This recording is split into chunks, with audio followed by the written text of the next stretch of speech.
কি ভেবেছিলেন ঝগড়া লেগেছে? আরে না রে ভাই, এটা তো আমাদের দেশের জাতীয় খেলা হাডুডু।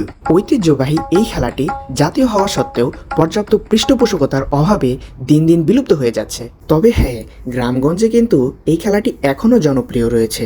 কিন্তু একটা প্রবলেম হয়ে গেল, দুই দলই কথা দিয়েছিল তারা বাহিরের জেলাগুলো থেকে নতুন খেলোয়াড় নিয়ে আসবে, কিন্তু সেটা আর হয়নি।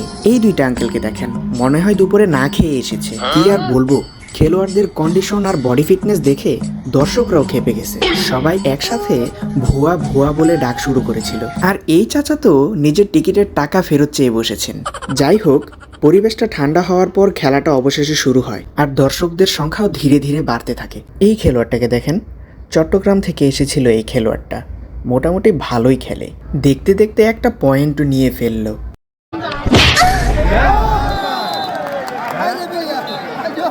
আর এই বাবাজির এত কনফিডেন্স যে বিপক্ষ দলের সামনে শুয়ে নাগিন ড্যান্স দিচ্ছে।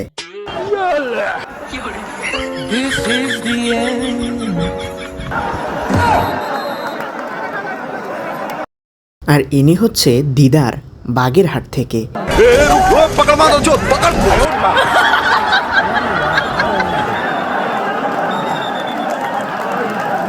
দিদার ভাই কিন্তু একদমই খারাপ খেলোয়াড় নয়, সে একাই 13 পয়েন্ট করেছিল।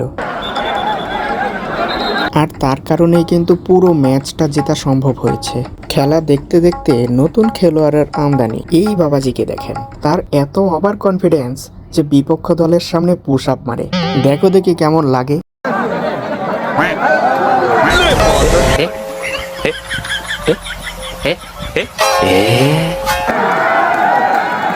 তারপর আর বলার কিছু নেই, দিদার ভাই আরেকটি পয়েন্ট সংগ্রহ করে টোটাল দলীয় পয়েন্ট 21-এ পরিণত করে দেন। সময় শেষ হয়ে যাওয়ায় চর বসন্তী দল বিজয় অর্জন করে। আর এভাবেই আমার মিনি ব্লগটাও কমপ্লিট হয়।